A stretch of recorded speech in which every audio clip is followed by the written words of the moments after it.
हाँ तो मित्रगणों, क्या हाल चाल है। आज की क्लास में आपका बहुत बहुत स्वागत है। 6 लेक्चर हम पढ़ चुके हैं विद्युत आवेश और क्षेत्र का। आज है हमारा 7वां लेक्चर। तो चलिए शुरू करते हैं। तो विद्युत आवेश के बारे में हम पढ़ चुके थे, जितनी जानकारी थी वो। अब हम शुरू करेंगे इसी का अंदर नया टॉपिक, विद्युत क्षेत्र के बारे में। तो हम शायद विद्युत क्षेत्र पढ़ लेंगे आज इसमें, और क्षेत्र रेखाएं द्विध्रुव हो जाएगा, और द्विध्रुव के कारण विद्युत क्षेत्र पर तीव्रता, है ना। इसमें से आधे टॉपिक आज हम इसमें कंप्लीट करेंगे। तो पहला है विद्युत क्षेत्र। विद्युत क्षेत्र क्या है?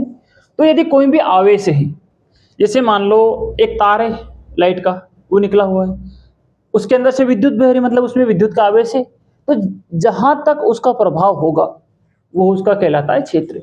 जैसे कि मान लो ये तार है, अब मान लो इस तार से 1 मीटर दूर तक कोई चीज जाती है तो ये उसको अपनी तरफ खींच लेगा, मतलब वहां तक उसका प्रभाव है। और 1 मीटर से दूर यहाँ पे खड़ा है कोई व्यक्ति या कोई जीव, तो ये उसको अपनी तरफ नहीं खींच पाएगा। तो कोई भी विद्युत का उपकरण हो, आवेश हो, तार हो, कुछ भी हो, जहां तक वो उसका असर दिखाता है, जहां तक की चीजों को अपनी तरफ खींचता है या प्रतिकर्षित करता है, वही उसका एरिया कहलाता है। जैसे कि आपने चुंबक देखी होगी, है ना। तो चुंबक में क्या होता है, जब दूर लोहा रहता है तो चुंबक नहीं चिपकती, लेकिन जैसे ही दूसरी चुंबक और लोहे को पास ले जाते हैं तो जैसे वो उसकी रेंज में आता है वो उसको अपनी तरफ खींच लेता है, और विपरीत सिरे वाली है तो उसे वो धक्का देता है। तो जहां तक कोई आवेश अपना प्रभाव दिखाता है, उसका असर जितनी दूरी तक महसूस होता है, उस पूरे एरिया को हम कहते हैं विद्युत क्षेत्र।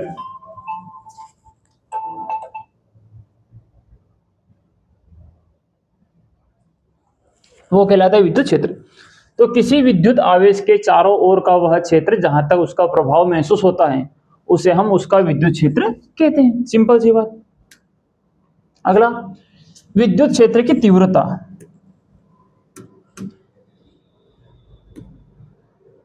तीव्रता क्या है?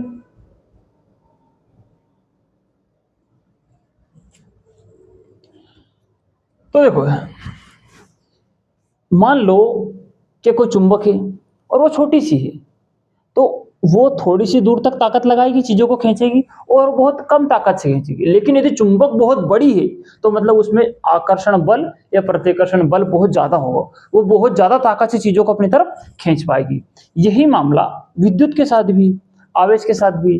जैसे मान लो किसी वायर से ज्यादा ताकतवर करंट बह रहा है, ज्यादा पावरफुल लाइट उसके अंदर से फ्लो हो रही है, तो वो ज्यादा ताकत से चीजों को अपनी तरफ खींचता है या ज्यादा ताकत से चीजों को प्रतिकर्षित करता है। तो कोई भी आवेश जितना ज्यादा ताकत लगाता है, जितना ज्यादा बल लगाता है, जितना ज्यादा तीव्रता के साथ, तेजी के साथ, उसको हम कहते हैं उस विद्युत क्षेत्र की तीव्रता। मतलब कोई आवेश है, कोई तार है, उसके अंदर से करंट बह रहा है, और वो जितनी ताकत से चीजों को अपनी तरफ खींचेगा वो कहलाएगी उसकी तीव्रता। यदि ज्यादा ताकत से खींच रहा है तो हम कहेंगे कि विद्युत क्षेत्र की तीव्रता ज्यादा है, और यदि कम ताकत लगाकर चीजों को खींच रहा है तो हम कहेंगे कि विद्युत क्षेत्र की तीव्रता क्या है, कम है। तो कैसे कहेंगे? विद्युत क्षेत्र में कोई बिंदु रख दो, तो विद्युत क्षेत्र के किसी भी बिंदु पर, किसी भी जगह पर, है ना, तो विद्युत क्षेत्र में किसी बिंदु पर स्थित एकांक धन आवेश जितने बल का अनुभव करता है, उसे उस बिंदु पर विद्युत क्षेत्र की तीव्रता कहते हैं। देखो कैसे, मान लो कोई आवेश है Q, है ना। अब ये आवेश जहां जहां तक इसका असर दिखाएगा, जितनी जितनी जगह पे, जितनी दूरी तक, ये सारी जगह कहलाएगी इसका विद्युत क्षेत्र। ठीक है, जहां तक इसका प्रभाव दिख रहा है वहां तक विद्युत क्षेत्र।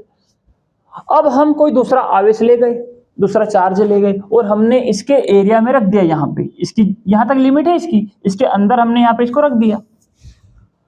अब ये एकांक आवेश मतलब एक छोटा सा आवेश, परीक्षण करने के लिए, टेस्ट करने के लिए एक आवेश ले गए, इसको हम कहते हैं एकांक आवेश कह दो या एकांक परीक्षण धन आवेश कह दो। तो पॉजिटिव चार्ज ले गए और हमने यहाँ पे ले जाकर रख दिया इसको।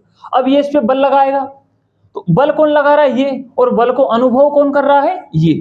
ये इसको अपनी तरफ खींचेगा या धक्का देगा। ये पॉजिटिव है तो ये उसको धक्का देगा, मतलब प्रतिकर्षित करेगा। तो ये जितने बल का अनुभव करेगा, यहाँ पर बल कौन लगा रहा है? ये। तो इसके द्वारा लगाए गए जितने बल का ये धन आवेश, ये एकांक धन आवेश अपने ऊपर जितने बल का जितने बल को महसूस करेगा, इसको लगेगा कि इसके ऊपर कितना धक्का लगा रहा है, जितना धक्का ये महसूस करेगा, जितना बल ये अपने ऊपर अनुभव करेगा, ये जितना बल महसूस करेगा, उस बल को हम कहते हैं विद्युत क्षेत्र की तीव्रता। देखो क्या लिखा है परिभाषा में, तो विद्युत क्षेत्र के अंदर किसी भी बिंदु पर स्थित जो एकांक धन आवेश होता है, वो अपने ऊपर जितने बल का अनुभव करता है, उसे उस बिंदु पर हम विद्युत क्षेत्र की तीव्रता कहते हैं। जितना बल महसूस हो रहा है, ज्यादा बल महसूस कर रहा है तो विद्युत क्षेत्र की तीव्रता ज्यादा, और कम बल महसूस कर रहा है तो विद्युत क्षेत्र की तीव्रता कम होगी। सिंपल सी बात। इसका फॉर्मूला कैसे लगाएंगे, तो विद्युत क्षेत्र को हम कहते हैं इलेक्ट्रिक फील्ड। क्या कहते हैं, इलेक्ट्रिक फील्ड।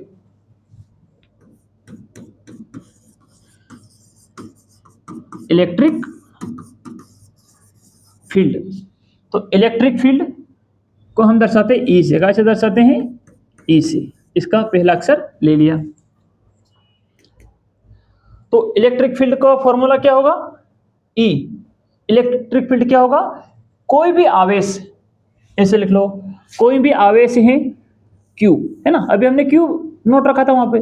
तो कोई भी आवेश अपने ऊपर जितने फोर्स का, जितने बल का अनुभव करता है, उसको हम क्या कहते हैं, इलेक्ट्रिक फील्ड कहते हैं। बस जो परिभाषा में लिखा उसको ऐसा कैसे लिख दो कि कोई भी आवेश अपने ऊपर जितने फोर्स का अनुभव करता है, जितना फोर्स उस पर लगता है, उसको हम क्या कहते हैं, विद्युत क्षेत्र की तीव्रता कहते हैं। बस, तो विद्युत क्षेत्र की तीव्रता को हम दर्शाते हैं ई से। ये इसका फॉर्मूला बन जाएगा यहां से। अब मान लिया कि आवेश का मान कितना है, तो ये फॉर्मूला आपको याद रखना है विद्युत क्षेत्र की तीव्रता का, ठीक है।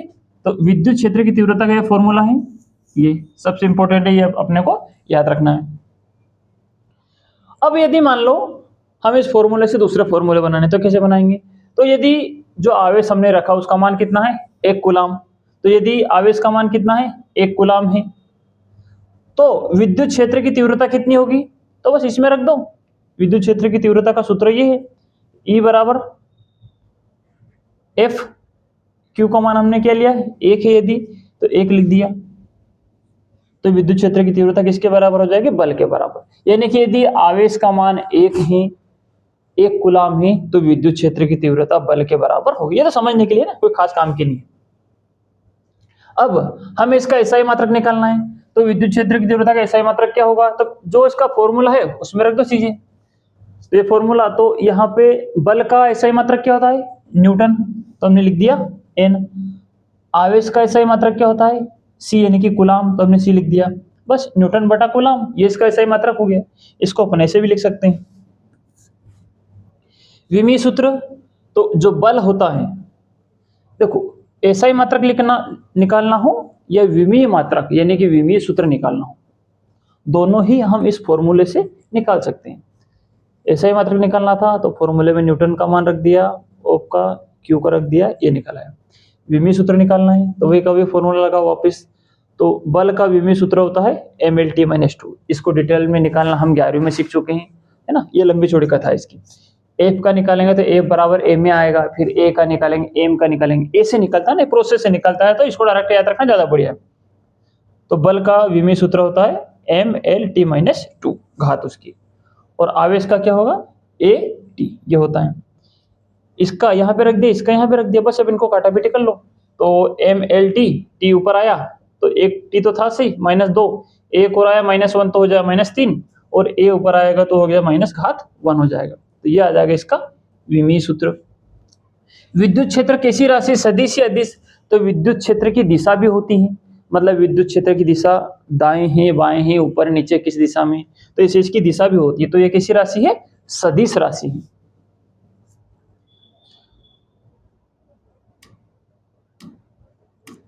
अगला है ना, ये हम देख चुके कि एकांक धनावेश जितने बल का अनुभव करता है, ये भी वही बात है ना।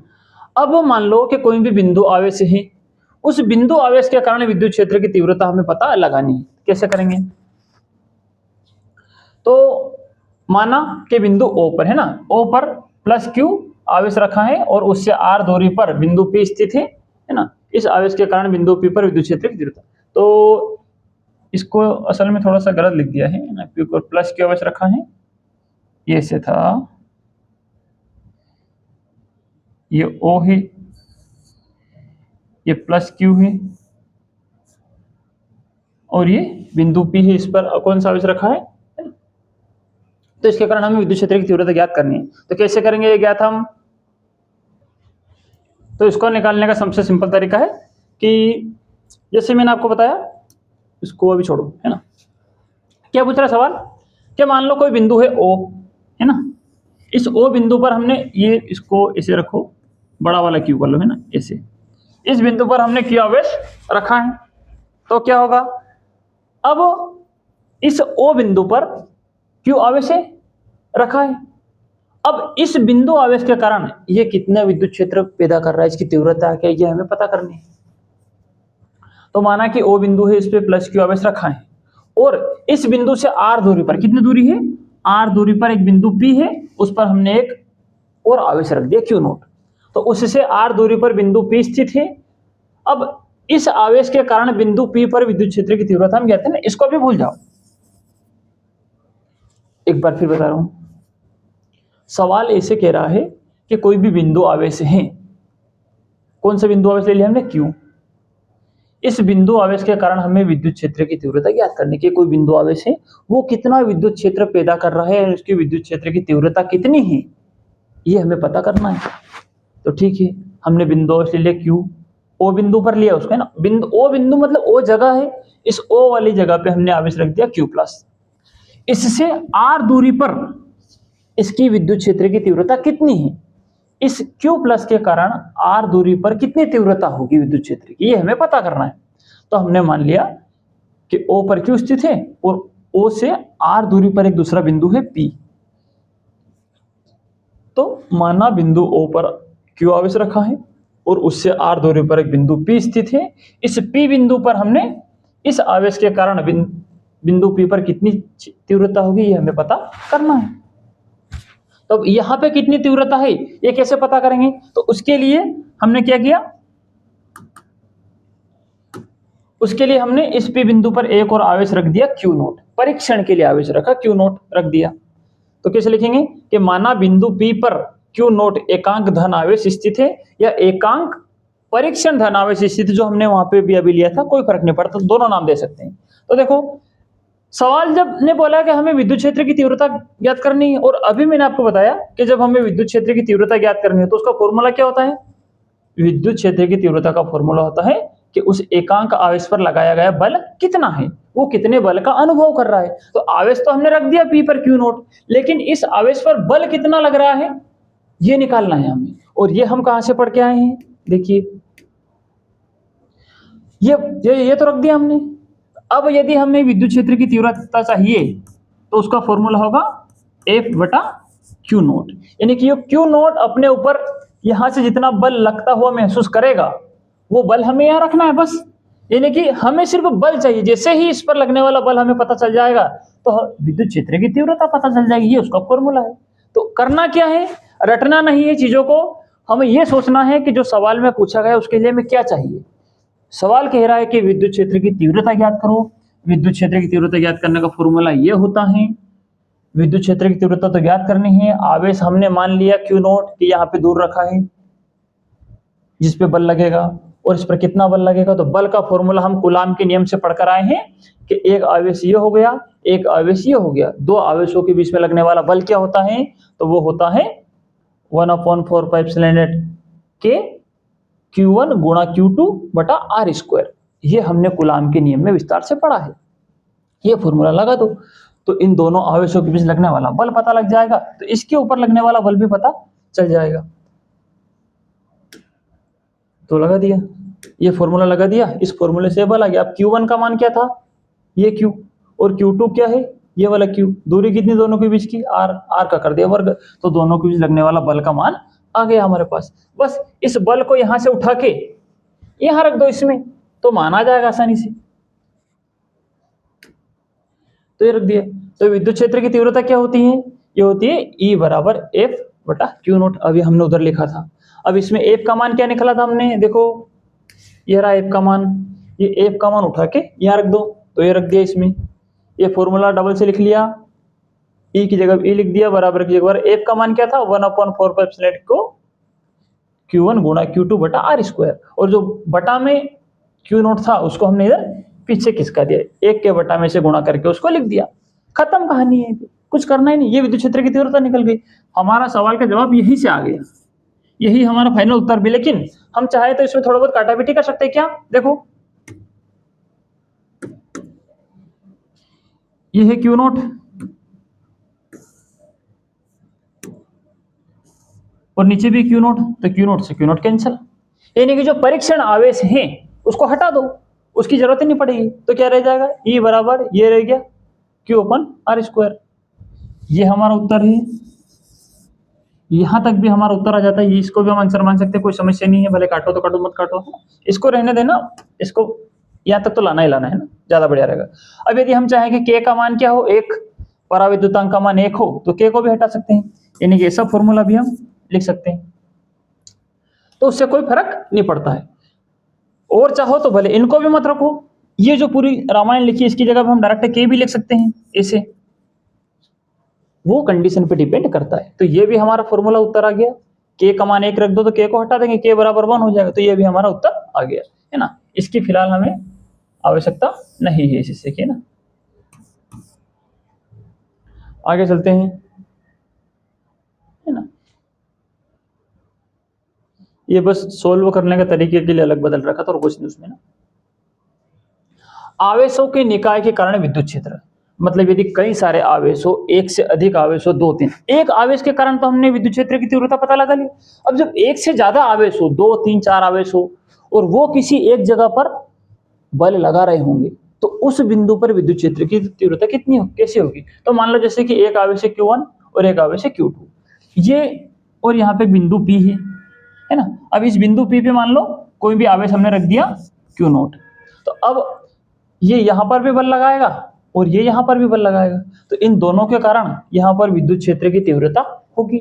तो इन दोनों के कारण जो विद्युत क्षेत्र की तीव्रता होगी वो कैसे निकालेंगे, तो हम निकालेंगे अध्यारोपण के सिद्धांत से, मतलब दोनों को जोड़कर। और कैसे जोड़कर, सदिश रूप में जोड़कर, अदिश रूप में नहीं, सदिश रूप में जोड़कर निकालेंगे। तो सवाल क्या है, देखिए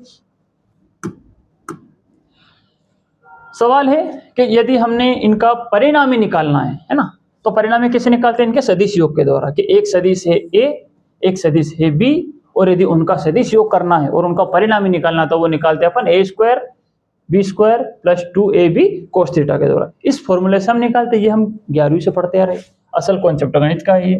तो जो टोटल फाइनल विद्युत क्षेत्र की तीव्रता आएगी वो कितना होगा, तो एक विद्युत क्षेत्र इसके कारण E1, इसके कारण होगा E2, इनको दोनों का हम क्या कर देंगे, सदिश योग कर देंगे, तो विद्युत क्षेत्र की तीव्रता आ जाएगी सदिश राशि। देखो इसको अपन और ढंग से पढ़ते हैं, तो क्या विशेषता इसकी, तो जब हमें ये बल निकालना हो तो सबसे पहले हम देखते हैं कि जो पहला विद्युत क्षेत्र होगा कितना बल लगा रहा है, वो 10 न्यूटन पर कूलम, दूसरा होगा वो कितना होगा, वहां भी होगा 10 न्यूटन पर कूलम, यानी कि दोनों विद्युत क्षेत्र की तीव्रता क्या है, बराबर है। आगे विद्युत क्षेत्र रेखाएं, तो ये बस कॉन्सेप्ट समझने के लिए है ना। अब ये परीक्षा में कोई आमतौर पे पूछा नहीं जाता है। बात सिर्फ इतनी सी है कि यदि आवेशों का कोई निकाय बन जाए, मतलब एक से अधिक आवेश बन जाए, और उनका हमें विद्युत क्षेत्र की तीव्रता निकालने की कहे या विद्युत क्षेत्र निकालने कहे, तो एक के कारण तो निकालना आसान है, 2 हो और उनके कारण एक बिंदु पर निकालना हो, तो उनका हमें करना पड़ता है सदिश योग। पहले के कारण विद्युत क्षेत्र और दूसरे के कारण विद्युत क्षेत्र, दोनों को जोड़कर, और जोड़ना कैसे है, सदिश रूप में जोड़ना, और सदिश रूप में जोड़ने का तरीका इस उसका परिणामी निकालकर हम जोड़ते हैं, जो कि ये है। तो बस ये ऑब्जेक्टिव के लिए है और ज्यादा कोई काम का नहीं है, आगे इसका कॉन्सेप्ट हमें काम आएगा, बस वो देखना है। विद्युत क्षेत्र रेखाएं असल में क्या होता है, देखो मान लो कि एक चालक है हमारे पास, ऐसी प्लेट, उस पर हमने प्लस चार्ज दे दिया, एक दूसरी प्लेट है उस पर हमने माइनस चार्ज दे दिया, और यहाँ पर बीच में हमने एक Q0 प्लस आवेश रख दिया, प्लस का Q। तो अब अनुमान लगाओ कि एक प्लेट इधर रखी है, एक प्लेट इधर रखी से खड़ी, जैसे ही बीच में हम ये प्लस आवेश रखेंगे, किधर गति करेगा, ये प्लस वाला इसको धक्का देगा इधर, तो ये इधर की तरफ भागेगा, इनमें तो प्रतिकर्षण होगा तो ये दूर दूर भागेंगे। लेकिन ये क्या करेगा, ये अपनी तरफ खींचेगा, ये प्लस है और ये इधर माइनस चार्ज है, तो ये क्या करेगा, इसे अपनी तरफ खींचेगा। तो ये जो एकांक आवेश है, जो धन आवेश है, ये इस रेखा पर गति करेगा। तो कोई भी आवेश जिस पथ पर गति करता है, जिस रास्ते पर वो चलता है, उस रास्ते को हम कहते हैं विद्युत क्षेत्र रेखा। जिस लाइन पे वो चलता है, जिस रेखा के ऊपर गति करता है, जिस रास्ते पर गति करता है, उस वो कहलाता है उसका विद्युत क्षेत्र की रेखाएं। तो स्वतंत्र रूप से छोड़ दिया हमने इसको, तो ऐसे गति करेगा। तो कैसे लिखें परिभाषा, तो विद्युत क्षेत्र में, ये विद्युत क्षेत्र है पूरा, यहां से यहां तक इनके बीच में विद्युत क्षेत्र है, ये प्लेट है, ये प्लेट है, दोनों के बीच में विद्युत क्षेत्र पैदा हो जाएगा प्लस और माइनस के कारण, दोनों के कारण। इस विद्युत क्षेत्र में हमने कोई स्वतंत्र रूप से एक आवेश को छोड़ दिया और वो धनात्मक आवेश द्वारा जिस दिशा में वो, जिस पथ पर गति करे, अनुरेखित मतलब रेखा के रूप में बनाया गया पथ पर जब वो गति करेगा, ये पथ है मान लो, इस रास्ते पे गति करेगा, इधर भागेगा। तो परिभाषा कैसे लिखेंगे, विद्युत क्षेत्र में यदि स्वतंत्र रूप से छोड़ा गया एकांक धनात्मक आवेश द्वारा अनुरेखित पथ को विद्युत क्षेत्र रेखा कहते हैं। यहाँ पे यदि किसी को पल्ले नहीं पड़ रहा कि ये क्या है, तो मतलब सीधा सा है कि जो आवेश जिस पथ पर चलता है उसके द्वारा जो पथ की रेखा खींची जाती है, अनुरेखित पथ जो होता है उसका चलने वाला, वो पथ, वो रास्ता ही क्या कहलाता है, विद्युत क्षेत्र रेखा कहलाता है। बस इतनी सी बात, और कुछ नहीं इसमें। आगे देखते हैं, विद्युत क्षेत्र रेखाएं सतत वक्र हैं, है ना। इसमें एक चीज और अपन कर सकते हैं, देखो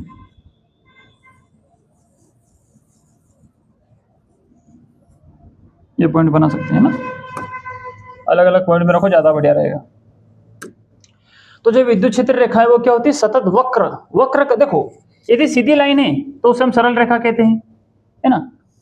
ऐसी हो तो उसे वृत्त कहते हैं, इस प्रकार की लाइन हो तो वो कहलाती है परवल है। क्या कहलाती है, परवल है। और ऐसी लाइन को हम कहते हैं वक्र। क्या कहते हैं, जो लाइन ऐसे टेढ़ी होती है ऐसी लाइन कहलाती है वक्र। ये हम 11वीं 12वीं से पढ़ते आ रहे, कोई ज्यादा बड़ी बात नहीं है। लेकिन यदि कोई वक्र, जैसे कि यहाँ आया, इतना वक्र बन गया, अब वक्र यहाँ से टेढ़ा होकर फिर ये बन गया, तो क्या वक्र कंटिन्यू है कि नहीं। जो वक्र सदा शुरू से लेकर एंड तक एक जैसा रहे, जैसे यहाँ से शुरू हुआ और यहाँ तक पूरा सेम है, कहीं पे उस पे कोण नहीं बन रहा है, कहीं भी वो एंगल नहीं बना रहा। अभी इसने देखो यहाँ पे कोण बना लिया ये।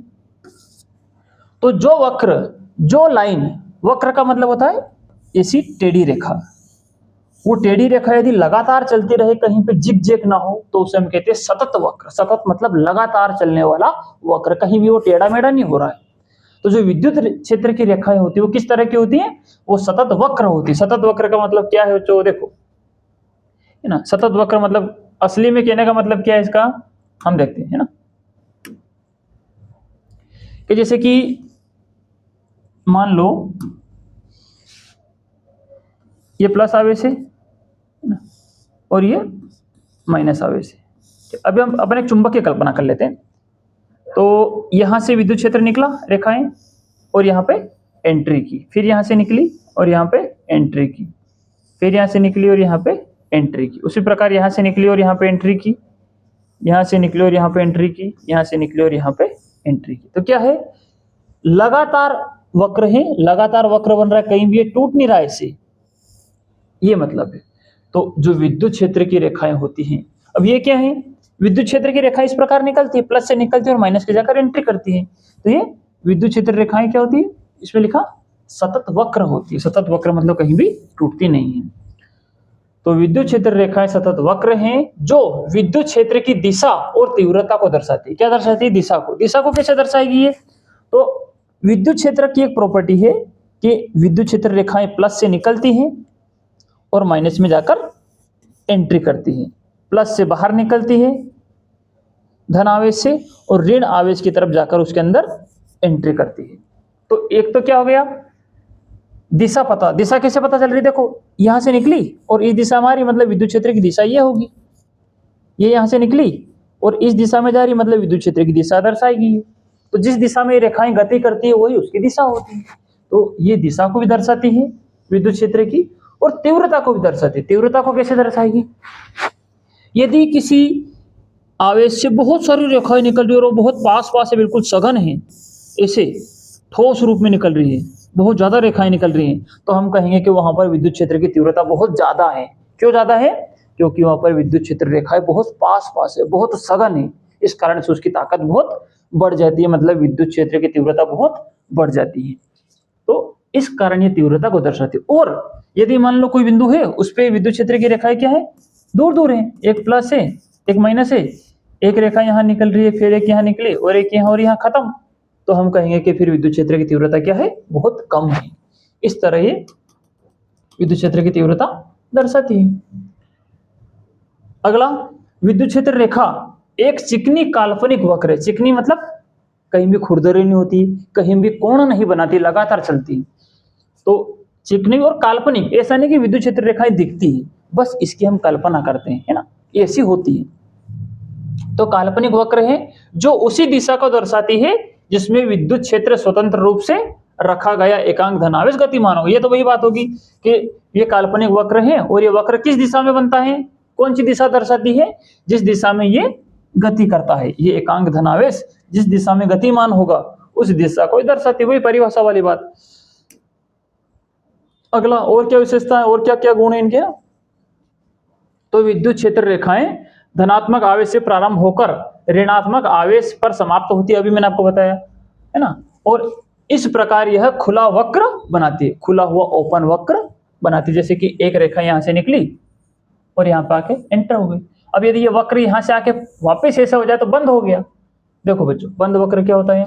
एक लाइन यहाँ से आई और यूं होती हुई वापस इसी सिरे पर जाकर चली गई, तो ये वक्र हो गया बंद। लेकिन ये क्या करती है? यहाँ से निकली और यहाँ पे समाप्त हो गया, मतलब ये जगह खाली रह गई, इतनी नीचे कोई भाग नहीं है। ऐसे बनती है, ऐसे एक रेखा ऐसे, एक रेखा ऐसे, एक ऐसे, तो ये वक्र नीचे से क्या है? खुला है, तो ये क्या बनाती है?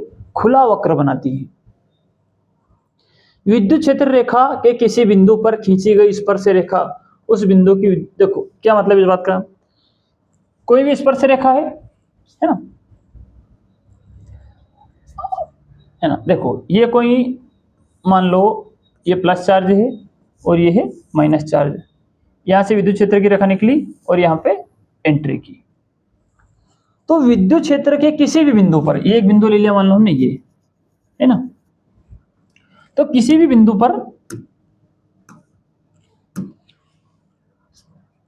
किसी भी बिंदु पर खींची गई स्पर्श रेखा, अब इस बिंदु पर मान लो हमने स्पर्श रेखा खींच दी, ये स्पर्श मतलब इसको टच करती हुई, तो ये स्पर्श रेखा इस बिंदु पर विद्युत क्षेत्र की दिशा देती है। मतलब यदि रेखा यहां से निकली, इधर एंट्री कर रही है, किसी भी बिंदु पर हमने स्पर्श रेखा खींच दी, तो उससे हमें यह पता चलता है कि स्पर्श रेखा हमने ऐसे खींची यूं, तो इससे पता चल रहा है कि विद्युत क्षेत्र की दिशा ये है, यहां पर ये है, यहां पर ये हो गई, यहां पर ये हो गई, इतना सा मतलब। अगला, विद्युत क्षेत्र रेखाएं कभी भी एक दूसरे को काटती नहीं है। अभी मैंने आपको बताया कि ये सब एक दूसरे के ऐसे होती है, कभी भी ऐसा नहीं होगा कि एक रेखा काटकर किसी के अंदर चली गई या काटकर बाहर निकल आई। कभी विद्युत क्षेत्र रेखाएं एक दूसरे को काटकर नहीं जाती हैं। क्यों काट के नहीं जाती हैं? तो देखो, ये कभी भी एक दूसरे को काटती नहीं है। यदि काटती होती तो एक ही बिंदु पर विद्युत बल की दो दिशाएं होती, जो कि संभव नहीं है। किसी बिंदु पर विद्युत क्षेत्र की केवल और केवल एक दिशा होती है। क्या मतलब इस बात का? देखो, मान लो कि एक रेखा है ना, एक रेखा ऐसे और एक रेखा है ऐसे, इसको काट कर निकल गई। अब ये जो कटान बिंदु है, यहां पर जब हम स्पर्श रेखा खींचेंगे तो एक रेखा तो ऐसे खींचेंगे तो विद्युत क्षेत्र की दिशा इधर आएगी, और इसके ऊपर जो स्पर्श रेखा खींचेंगे तो ऐसे खींचेंगे, तो एक विद्युत क्षेत्र की दिशा। तो यहां पर यदि हमने दो स्पर्श रेखा खींची, एक बिंदु पर दो रेखा खींच सकते हैं, यदि दो काट रही तो इस लाइन को टच करते हुए रेखा खींची तो ये विद्युत क्षेत्र की दिशा ये आएगी, और इस लाइन को स्पर्श करते हुए रेखा खींचेंगे तो यहाँ पर विद्युत क्षेत्र की दिशा ये आएगी। और विद्युत क्षेत्र की दिशा हमेशा एक होती है, दो नहीं होती है। यही सवाल में बताया गया है कि ये कभी एक दूसरे काटती नहीं है। यदि काटती तो एक ही बिंदु पर हमें विद्युत बल की दो दिशा प्राप्त होती, जो कि संभव नहीं है। क्यों? क्योंकि किसी भी बिंदु पर विद्युत क्षेत्र की केवल और केवल सिर्फ एक ही दिशा होती है, और कैसी होती है? अद्वितीय दिशा। अद्वितीय मतलब ऐसी दिशा जिसके जैसी वापस कोई दूसरी दिशा नहीं हो सकती। अगला, विद्युत क्षेत्र रेखाएं खींची हुई रबड़ की डोरियों की तरह सिकुड़ने की प्रवृत्ति रखती हैं। देखो, ये हमने आवेश बनाया, तब ये रेखा यहाँ पे ऐसे है, ये ऐसे है, ये ऐसे, ये ऐसे, फिर एक पास में आएगी, फिर उसके पास में आएगी, फिर अगली उसके पास में, अगली, मतलब ये इस प्रकार सिकुड़ती है। सिकुड़ती हुई प्रवृत्ति, जैसे रबड़ की डोरी को हमने खींचा और जैसे छोड़ेंगे तो वापस पास आ जाएगी वो, तो उसी प्रकार ये नीचे की तरफ सिकुड़ती है, खींची हुई डोरियों की तरफ।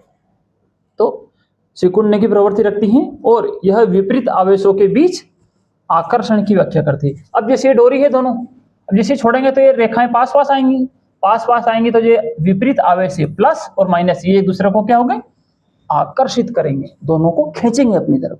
तो ये जो खींची हुई डोरियों वाली प्रवृत्ति है, ये खींचकर पास पास जाती है डोरियां, डोरियां पास पास जाएंगी तो जो विपरीत आवेश है, एक प्लस और एक माइनस, ये भी क्या होंगे, पास पास जाएंगे, मतलब इनमें आकर्षण होगा। तो ये खिंचाव वाली प्रकृति ही इस आकर्षण की व्याख्या करती है, ये आकर्षण की व्याख्या करती हो गया।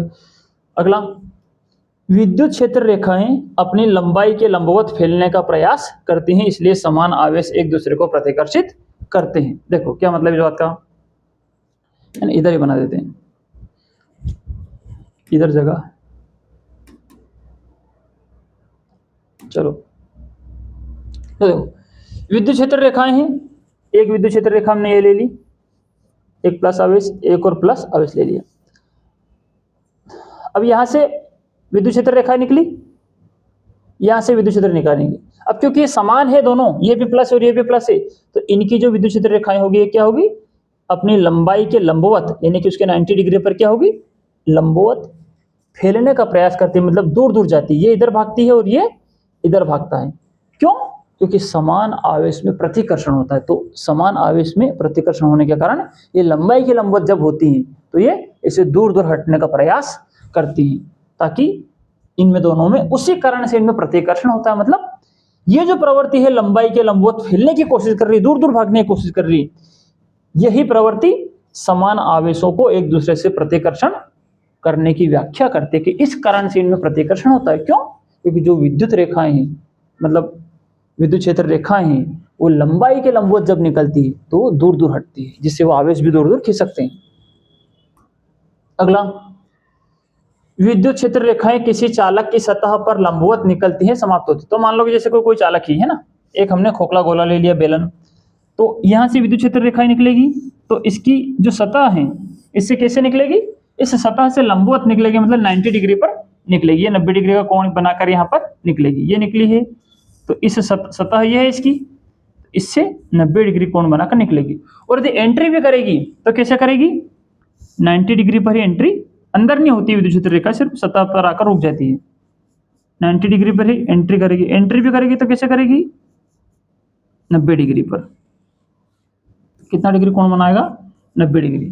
तो विद्युत क्षेत्र रेखाएं किसी चालक की सतह पर या तो लंबवत निकलती हैं या लंबवत आकर उस सतह पर समाप्त हो जाती हैं, मतलब एंट्री करती हैं। अगला, विद्युत क्षेत्र रेखाएं चालकों से होकर नहीं गुजरती, मतलब ये चालक के अंदर से नहीं गुजरती कभी भी, नहीं तो चालक में एंट्री करती है, मतलब इसे आर पार चालक के से नहीं निकल सकती है।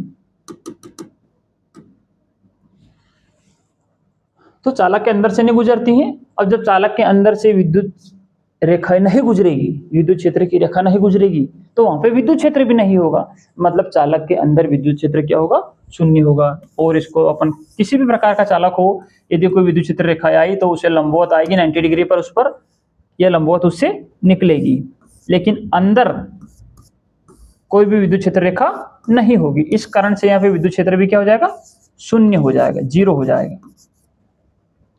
तो अतः चालक के अंदर विद्युत क्षेत्र की तीव्रता भी शून्य हो जाएगी, खत्म बात। प्रश्न है कि एकल धनात्मक एवं ऋणात्मक आवेश के कारण विद्युत क्षेत्र की रेखा दर्शाइए। मतलब एक धन आवेश ले लो, एकल मतलब अकेला, और एक ऋणात्मक आवेश ले लो, इसके कारण हमें विद्युत क्षेत्र की रेखाएं किस प्रकार निकलती है, यह हमें दर्शाना है। तो जो धन आवेश होता है, मैंने क्या बताया, एक धन आवेश ले लिया और एक हमने ऋण आवेश ले लिया। अब हमें विद्युत क्षेत्र की रेखा दर्शानी है, तो विद्युत क्षेत्र रेखाएं धन आवेश से बाहर निकलती हैं और अनंत तक जाती हैं। इसे हर दिशा में बाहर निकलती है और अनंत तक जाती है। कहाँ तक जा रही है किसी को पता नहीं, तो हम मान लेते हैं अनंत तक जा रही है। और जो ऋण आवेश है, ऋण आवेश के अंदर एंट्री करती है, लेकिन कहाँ से आ रही है ये? अनंत से आ रही है। इस प्रकार ये दिखाई देती है कि विद्युत क्षेत्र इसके अंदर एंट्री कर रही, कहाँ से पता नहीं। ऐसे बोल सकते हैं कि यहाँ से निकलकर अनंत तक चली जाती है माइनस को ढूंढते हुए, लेकिन माइनस मिले या नहीं मिले जरूर नहीं। और ये अनंत से आती है और माइनस ऋण आवेश के अंदर एंट्री करती है, उसमें प्रवेश करती है। इस प्रकार ये दिखती है इसके अंदर एंट्री करती हुई। ये होती है इसकी प्रॉपर्टी। अगला सवाल, विद्युत क्षेत्र रेखा एक दूसरे को प्रतिच्छेद नहीं करती है, क्यों? ऐसा क्यों? तो अभी मैंने आपको बताया कि यदि दो विद्युत क्षेत्र रेखा एक दूसरे को काटेगी तो कटान वाले बिंदु पर हम दो स्पर्श रेखा खींच सकते हैं, जिसका अर्थ यह होगा कि कटान बिंदु पर जो परिणामी विद्युत क्षेत्र होगा उसकी दो दिशाएं होगी, जबकि किसी भी बिंदु पर परिणामी विद्युत क्षेत्र की केवल एक ही दिशा होती है। अतः दो विद्युत क्षेत्र रेखाएं एक दूसरे को कभी नहीं काटती, ये इसका कारण है। अगला सवाल है, विद्युत क्षेत्र रेखाएं हमेशा निकलती हैं, कहां से निकलती है? धन आवेश से निकलती हैं और ऋण में एंट्री करती हैं। अगला है विद्युत द्विध्रुव, है ना। तो विद्युत द्विध्रुव क्या होता है, ये कैसे काम करता है, इस पर सारे सवाल हम अगली क्लास में कंप्लीट करेंगे।